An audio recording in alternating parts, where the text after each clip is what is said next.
So I snored my first time when I was 14. And from this time, I was addicted from cocaine until I was 28. Wow. And between, I was doing 2 drug withdrawals, very bad ones, but I couldn't stop. After the 3rd withdrawal, drug withdrawal, I could stop then when I was 28. But what happened then from 14 years old girl until 28, that was,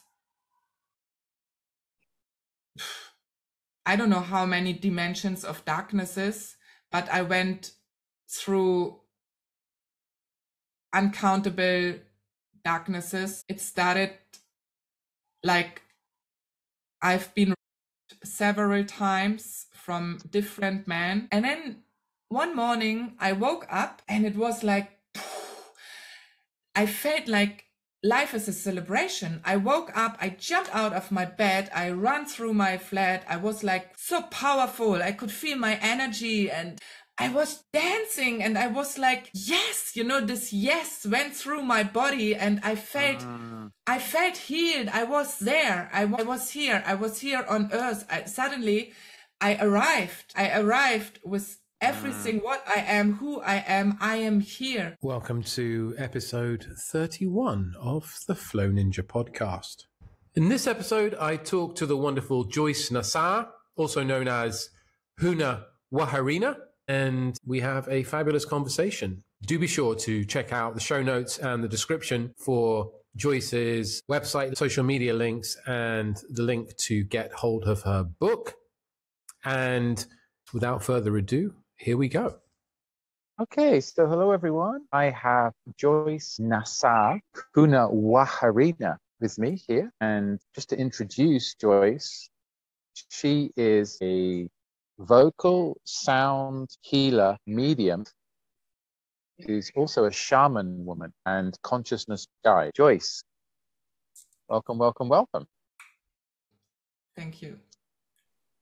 So I would like to just drill into what you do now in the world right now, and then how that all came to be. All right. So thanks a lot to be here. Yeah, that you invite me and that I can talk here and hopefully encourage some people in the world, or maybe everyone. Yes. So in these days, I am helping the people to reactivate their own primal power so that they can start to overcome addictions, depressions, trauma, panic and anxiety states, and so much more, even mental and physical diseases, and also to reactivate their own self-healing power so they can heal themselves. And the memories of the soul, the memories of the ancestors, which are, of course, as an information in our DNA, I help the people that they can start to use consciously higher consciousness to open the views and to realize how much power is always flowing through everyone. Doesn't matter how we feel, and doesn't matter where we are in the moment. We have this incredible power within us, and it's infinite. And that's so beautiful. And yes. This infinite power within. And so what does that look like in terms of practically what you offer? Yeah. It's like everything starts with the power of decision. Yeah, we can use the power of decision. So when we start to realize and to understand that everything is energy, vibration, and frequency, and that we are a single energy field, but always connected with a wholeness, with a pure energy around us, the energy of the source, we can also understand that a decision is an energy. So, and we can take the power from the decision, and that one will start to move us to go forward. And we need to feel again all the knowledge. And I help the people that they feel the knowledge, not only that they know everything, that they come back into this feeling of being, the feeling of all this, what they read before or what they've seen before, and that they go out from a feeling is just pain or anxiety, or I can only feel something maybe when I have sex or when I take my drugs. Feelings is so much more. And to make the people understand that when there are so many years deep down in their life, maybe from their emotions, maybe because of the situations, and maybe because of things what they have done in their past, and they feel maybe guilty or whatever, and they start to tell themselves that they are a victim. From this talking to ourselves, this is actually a very big energy. This is what we have to understand. It is an energy to tell ourselves, I am a victim, I am guilty, I am not worthful. All this low frequented talk to ourselves. To understand that this is pure energy.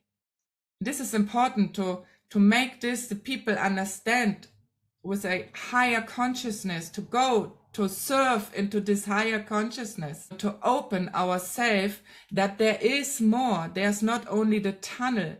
There's not only this one way and we cannot see anything. In every darkness is light. Why? Because why can we see the darkness? Because the darkness is just another form of a light. And to understand this, there's light within the darkness. If not, we couldn't see darkness. To go into this consciousness and to take this energy, what we took all the years before, maybe to hold us down, to bring ourselves down, and that we didn't feel good, or maybe that we get these diseases like depressions or PTBS or burnouts or so many other diseases. There are so many diagnoses. To realize that this is a very big power, and actually there was always power, but we didn't take the power to level ourselves up, to go into this realization. And here as well, the power of decision is so important, to decide, where do I want to look at? I want to look to the past. I want to look to the pain. I want to look to the anxiety. Of course I feel it. Of course, maybe my body is filled with pain. Maybe I have a headache. Maybe I have a tinnitus. Maybe I cannot breathe. Of course I feel this. We cannot push this away and say, no, now I do a new way of life and this is not anymore there.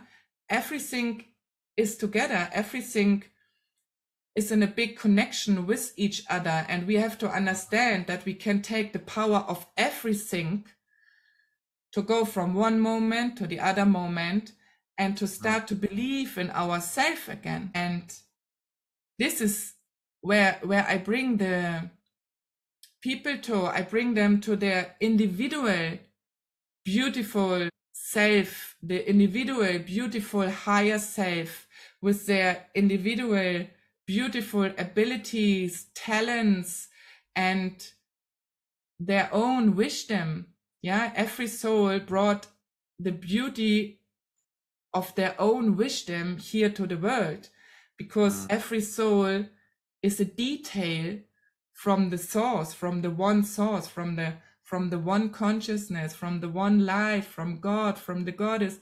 We can call it like we want, but everything is a detail. Like I'm a detail, you are a detail, and both of us, we are carrying beautiful details from the source within us. And all souls, they have this, and all souls also have said yes to this, where they are going through here on earth. It was a yes. We said yes. We got into this human body, but actually our human body is in our soul, because our soul is not so small now. Yeah, that it's just in my body. Yeah, it just, there's of course the energy of my soul, but around me there's also the light of my soul. And to go into this higher consciousness and this higher understanding that there is more, and I'm guiding the people to their own primal power, to their own higher self. I say, I don't like to say that I coach someone, because I don't want to create copies from myself.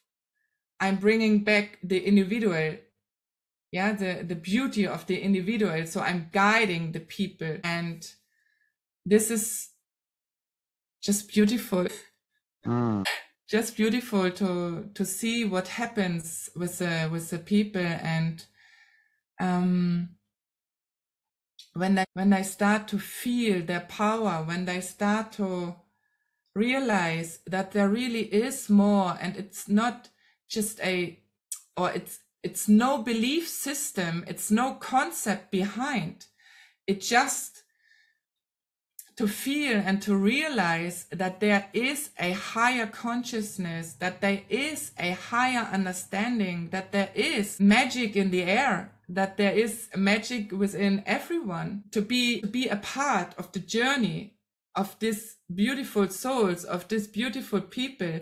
This is just sometimes where I'm so grateful, and it's something where I can only say every moment, thanks for my life, thanks for everything what happened to me, without saying that was nice, that was not so nice, just to see, without any belief systems and any concepts, what happened in my life, and where every step and every darkness brought me to be here, and to be able to feel someone, to feel the beauty of the soul, to see the beauty of the soul, to be a channel, and to guide other people in their own beautiful primal power.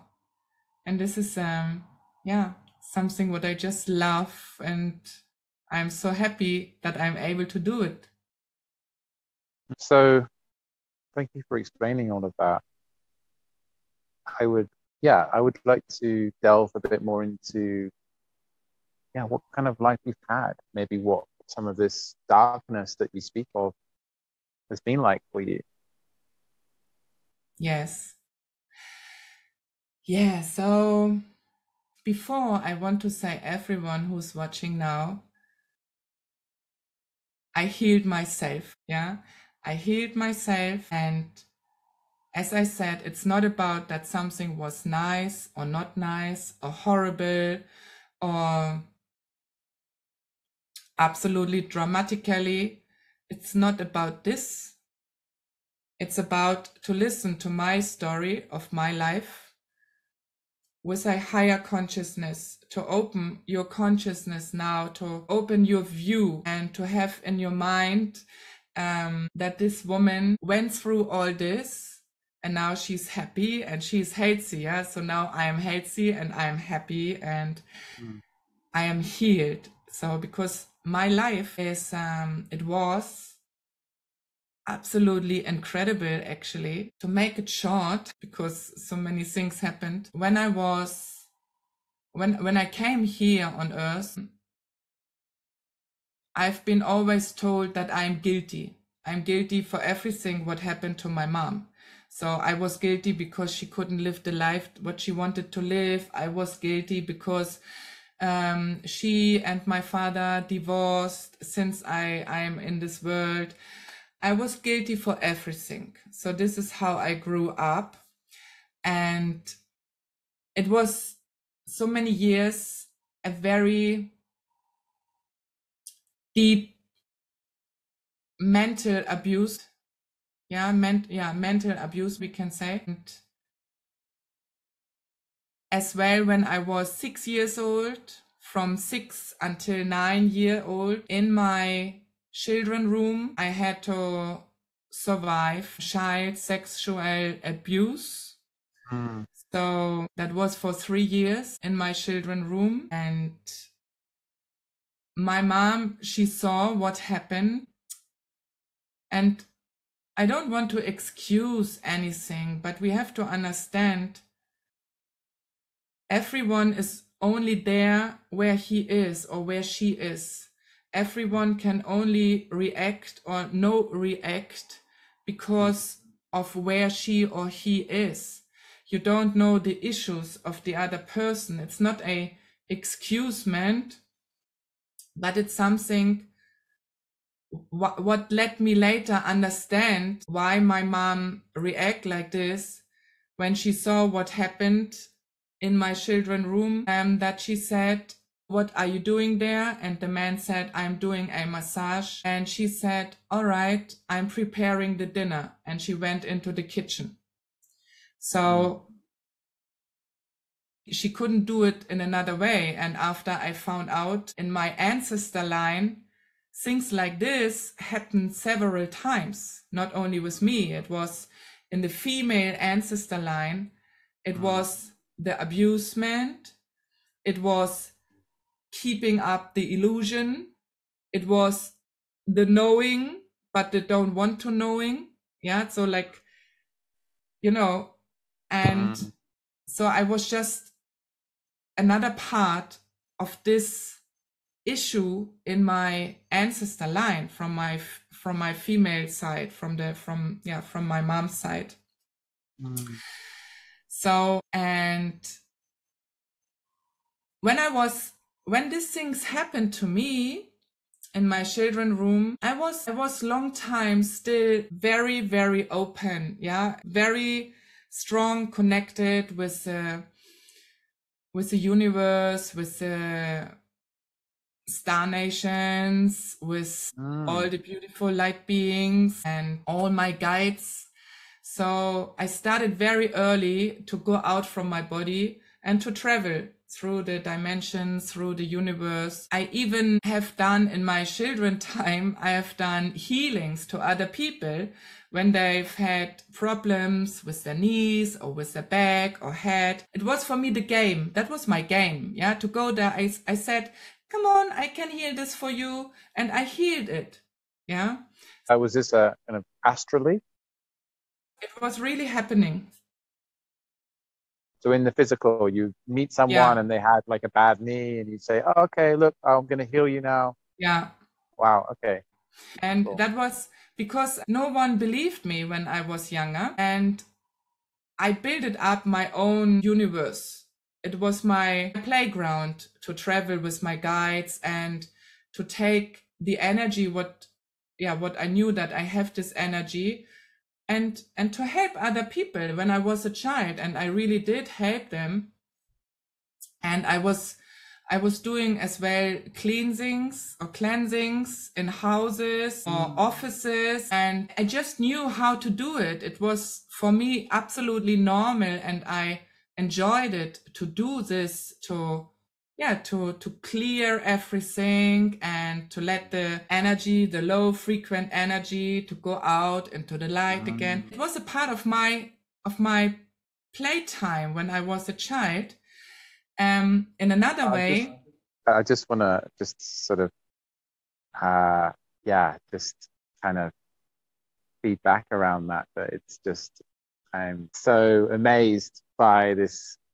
On the one hand, in your childhood, it was just obviously this horror, and just absolute can't even imagine kind of horror.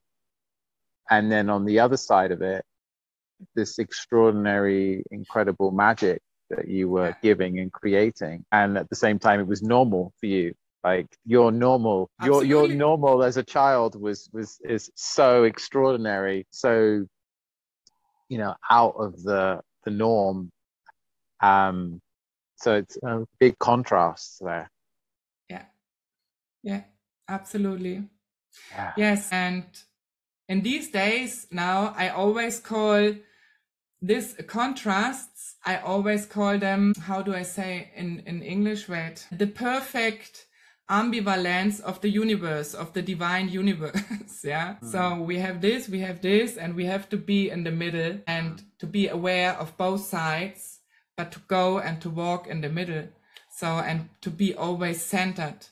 So, yes. And of course, because of this, how my playground was, I didn't have had lots of friends because for them I was crazy, I was not normal, and this kind of, is it in English mobbing as well? Mopping? Mobbing, yeah. With a mop? Bullying. Oh yeah, bullying. Yeah.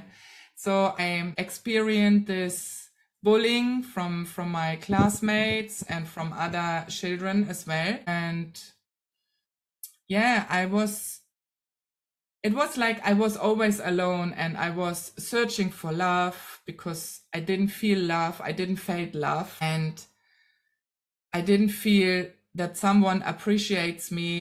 And although I was always there with my guides and the light beings, and there I was always happy, of course, but in this world, it was like no one liked me. So when I grew up then, I think it was about 13 and a half, I started to smoke my first joint, and there I was having friends, and suddenly, there had been friends and they liked me because we smoked together, we laughed together, and it was for me like, yes, here's a family. So when I was 14, I took my first dose of cocaine with my father, and wow.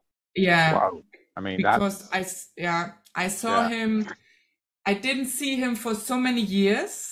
And I was always like longing for this meeting to see my father. And in all my life until now my father, he died 2 years ago. But in all my life, I've seen my father maybe altogether 10 or 13 times. Yeah. Consciously. So in the moment when I saw my father, when I was 14, and he was drug addicted as well, and alcohol addicted, drugs, alcohol, tablets, he was full of everything. For me, it was like, I want to show him that I am his daughter. And he took in front of me the cocaine. And I said to him, come on, give me also some cocaine. And he said, no, you are 14. I cannot give this stuff to you. It will kill you, all this. And I said to him, come on, it's not my first time that I use this. I take this long time now. I told him a lie because I only wanted to be appreciated by him. I wanted to be loved from him. That was for me, when I show him that I make the same like him, I had in my mind, then he will love me much more. So I took my first nose. We say nose. I don't know if you also say it in English, but like a snort, you know. Snort, yeah. Yes. So I snorted my first time when I was 14, and from this time I was addicted from cocaine until I was 28. Wow. And between, I was doing 2 drug withdrawals, very bad ones, but I couldn't stop. After the third drug withdrawal, I could stop then. when I was 28. But what happened then from 14 years old girl until 28, that was, I don't know how many dimensions of darknesses, but I went through uncountable darknesses. It started like I've been several times from different men. I was criminal, or I was in this criminal, and lots of criminal things. And yes, it was like a journey under the hell. If we imagine the hell where we have in our mind, oh God, the hell is absolutely deepest darkness, and there's all the pain, and there's hate, and there's anger, and there's aggressions and violence and everything. So for me, it was always, I was under the hells of life. Yeah, so there's more, there's another dimension, which I call under the hells of life. Whoa. Yes. So beyond the living hell then. Yeah. So, and of course, my mental health was very quick done. Yeah, I was having this kind of depressions since I was a girl, because there I also talked as well to therapists and other people, and I always felt like I am not loved. And then later I felt like I'm a victim. I'm a permanently victim. Yeah, so for me, it started to become normal that someone was violent against me, someone me. It started to become normal that people don't like me, that people don't love me, that they bully me. It was for me like, of course, because I'm a victim. I was in this, how can I say? I was in this mood, and I had this mindset that I'm here in the world to suffer. I'm not allowed to be happy. I'm not allowed to feel joy. And I experienced this always when I was happy in a time, or I was like feeling the joy so much, like, oh God, this is now life will start now for me, life will go on now for me. And I was like looking forward for something new. It was then after a very short time, again, the knife of life cut at me, like this. So for me, I believed that I'm only here to live, to suffer, and to never feel happy, to never be happy, and that this is my journey here in life. I have to suffer. And when I was 19 years old, I met my husband, now my ex-husband, but in this time I met this man, and he was for me a hero. Yeah, I said, oh my God, he will help me, he will protect me, he is the one who loves me. But in this time already the manipulation started, and I started to become, what's the name? When you always do everything what someone else is telling you. Oh, so yeah, I think you're kind of subservient, or Yeah. Yeah, there's a word for it, isn't there? It's controlled, really. Yeah. Yeah. Like There's this. another word, but yeah, Yeah. I can't find it right now. Yeah. Yes. So I was absolutely out of control, and he controlled everything, like every step, everything. We gave your power away. Yeah, absolutely. I was like, for me, it was anyway, as well, this was normal for me, because I had already in my mind that I'm here in this world to suffer. I don't have any value. I can just be happy that he is a man. Doesn't matter how he treats me, that he is a man who says to me that he loves me. Yeah, I just can be happy because I'm a victim and I don't have a value. I was like this. I was so deep down. And this man, we went to another country, and in this country, I was already having my baby with him, my child. And in this country, he killed me. Yeah, like pressing my neck. And They tried to strangle you. And he did, because my tongue, it's like I swallowed my tongue, because the tongue is a muscle, and the blood and the energy couldn't go anymore into the tongue, into this muscle, because of the strangling. And yeah, I was having this near-death experience through this. Right. So you actually died. Yes, and actually, yeah, that's my life. I told you it's crazy. Yeah. It reminds me, because we're both kind of laughing. Tragedy plus time can equal comedy, and we're finding the comic or the amusement in it, in this great tragedy, in this horrific experience. But yeah, so I'm just blown away. I'm just like, oh my, just like listening to you. It's like, oh my God, what a life. Oh my God. But I'm here. You're here, right? You're Yes. here, and you're beaming, you're beaming with light. Yes, and I'm healthy, and I'm happy, and Yeah. I'm filled with so much power. And yes, so it is because of this, because of all these things which happened to me.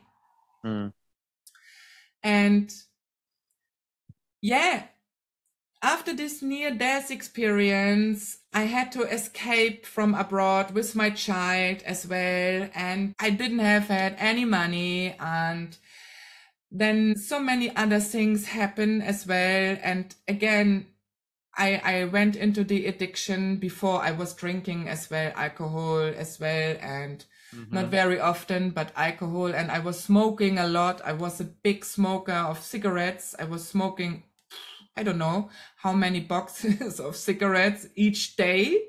Yeah, Right. for this is also very interesting. And here again is the beautiful ambivalence of the divine universe. I was smoking so much, and my lung volume was very down. And now I'm a vocal sound healer. Yeah.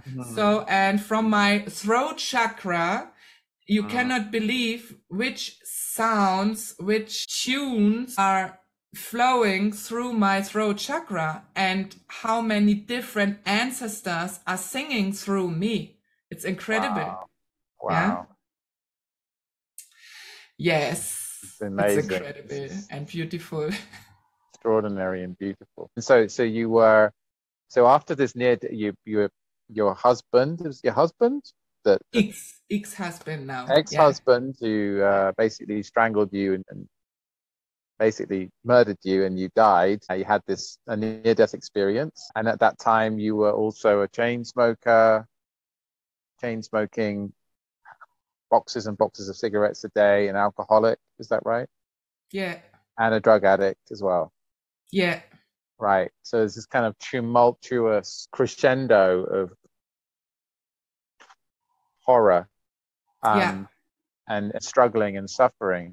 So this near-death experience, what happened? Do you remember?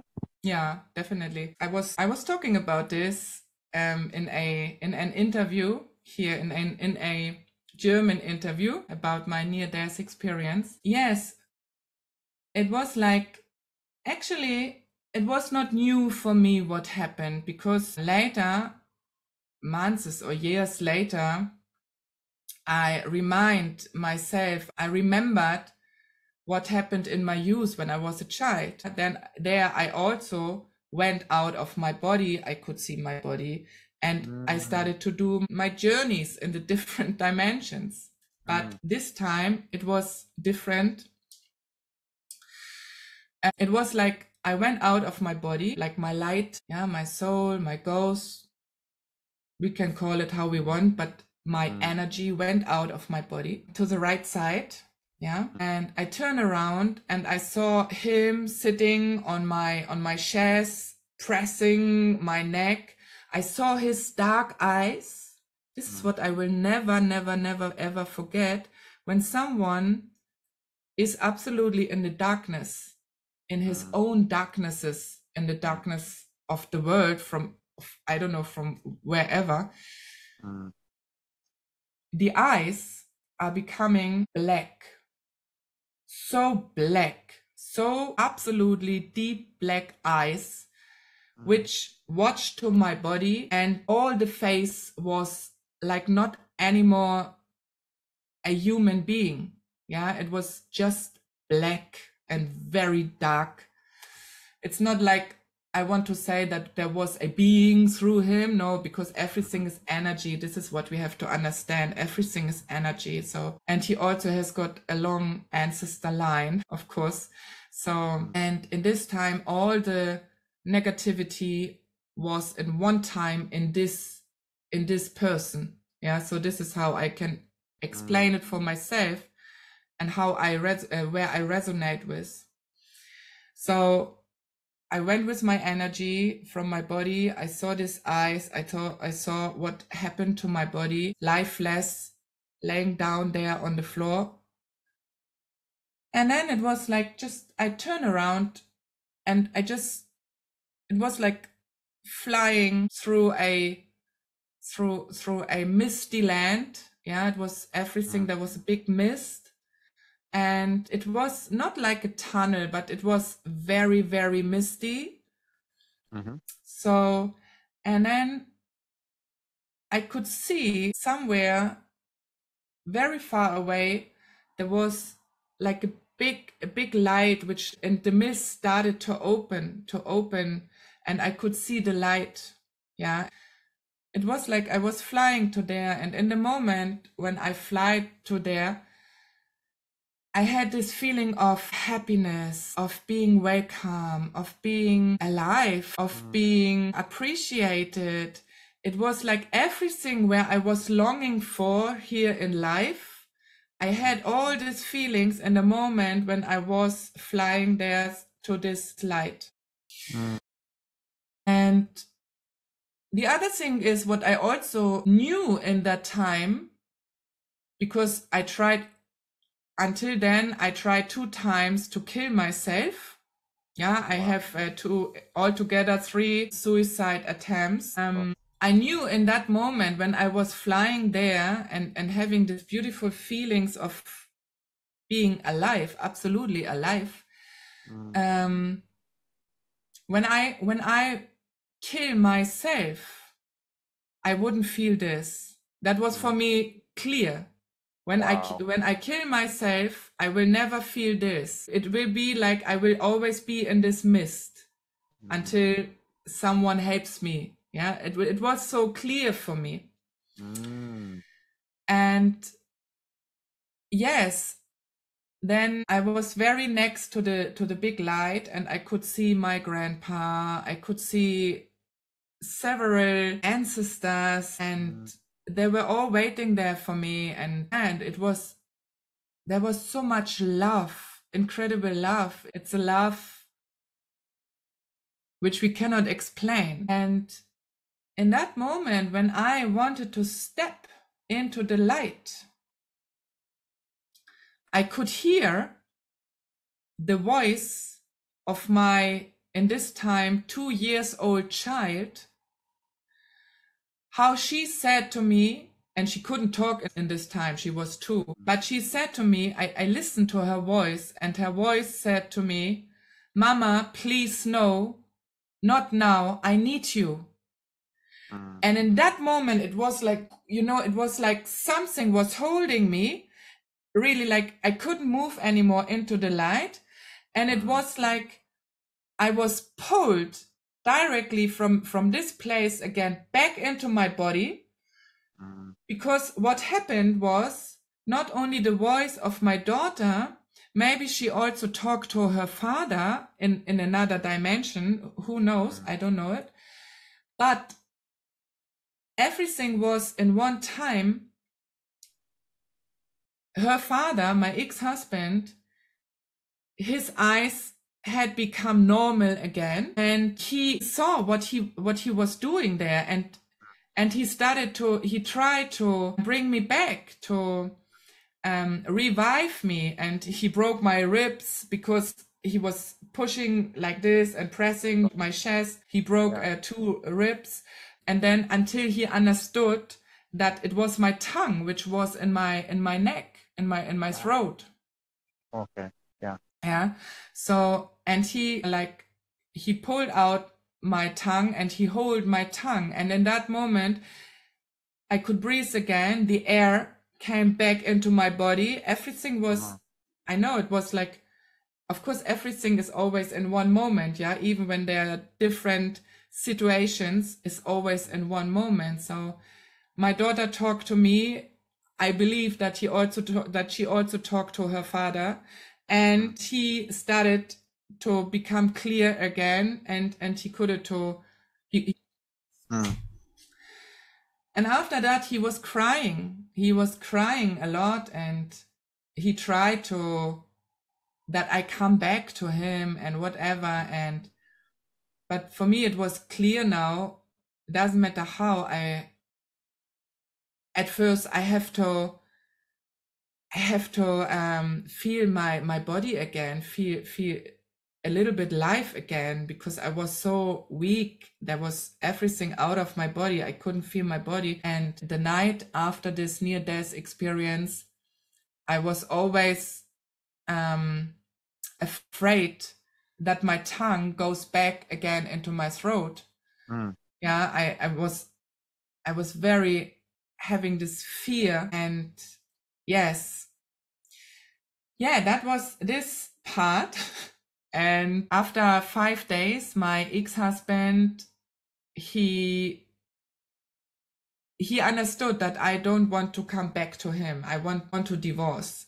So, and he couldn't accept this.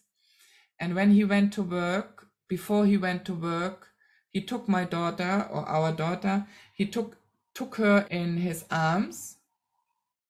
And she said to her, "I love you." And then he watched at me, and in that moment I could see his eyes again, and I saw the black eyes again. And he said to me in that moment, when I come back when I will come back today from work, I will finish what I started. And for me, it was clear that he will finish what he was started. Yeah, that he will kill me then today. So, and I saw his eyes again. So it was clear that something very bad will happen in this day. So I had to run away, and strangers helped me there in this other country. I didn't have money. He took all my money. He took my mobile phone, but my guides, they have been always there, of course, although I said in the time, no, I don't want my abilities. I don't want the guides. I don't want the spirituality. I don't want this anymore. But they have been always with me, of course.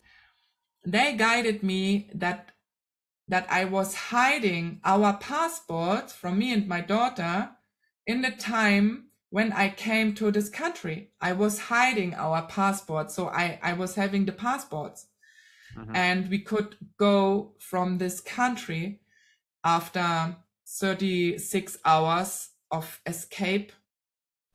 It was incredible. So yes, and okay, and so this you were able time to get out. You were able to get out of the country. Yes. Yeah. And I mean, in this time, I didn't take cocaine, but I took like tablets and cigarettes and alcohol. But after this time, I started to take cocaine again, because that was always for me the drug. Yeah, that was for me where I didn't feel anymore, but I felt something like I'm good enough for this world. This illusion from cocaine and the darkness from cocaine could work within me, and all the blood, all the violence from cocaine, because it's an energy, of course. And we know how cocaine grows, and we know what happens with the people who works on the fields of this plant. And it's so much crime, it's so much blood, it's so many tears which are crying there, it's so much fear. And I took it into my brain, into my body. Yes, and that again, I was then 4 years with the cocaine, until there was a day again where white foam came out of my mouth together with blood, white foam and blood. Whoa. In a mix, out of my mouth, out of my nose. Blood came out of my ear. It was again like a overdoses of cocaine and alcohol and everything. And in that moment, I could hear this voice. I mean, this voice was a long time before, but it was not loud enough. But I could hear this voice inside of me, a voice which said to me, enough is enough, I want to live. And it was like this voice shout to me, enough is enough, I want to live. And I was like, yes, I want to live, I want to live. And then in that moment, I understood there are only two possibilities in my life. The one is I will die from drugs. The other one is I don't know what happened in this way, but I know this will be freedom coming out of the drugs. This will be life. Here is the death and here's the life. In this moment, I decided to stop with cocaine forever. I said, no, I won't take this anymore. I will do now another drug withdrawal by myself, and I will go through this. And I know that I will make it. I know that I will win, and I don't know what will come, but I know that I want to live. Suddenly I wanted to live. But that was a very extreme change of energy. Yeah, from darknesses and I don't want to live, I'm a victim. So I want to live, I want to go through this. I don't know what happened with me, but I will live. It was like, I couldn't stand this in that time. And I was having so many diagnoses and diseases, mental diseases and physical diseases, so much pain and filled with fear and so many panic attacks and anxiety attacks, and these depressions, they came through so deeply. I was always in these depressions, but now I could feel them because I didn't take the drugs anymore.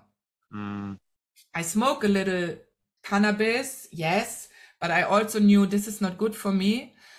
I drink alcohol, but I was always taking care that I don't drink so much because I knew it will come from cocaine to the alcohol, or it will come from the cocaine to the cannabis. I will be addicted again. So, but it was for me like, yeah, I couldn't stand this energy change. So, and then 2 years later, the doctors told me, that was my main diagnosis, diagnosis. They told me, you are chronically traumatized. Yeah, traumatized. Yeah. You are chronically traumatized. And actually, everything what I've had was in this diagnosis. Everything was there inside, like depressions, PTBS, the anxiety and panic attacks, everything as well.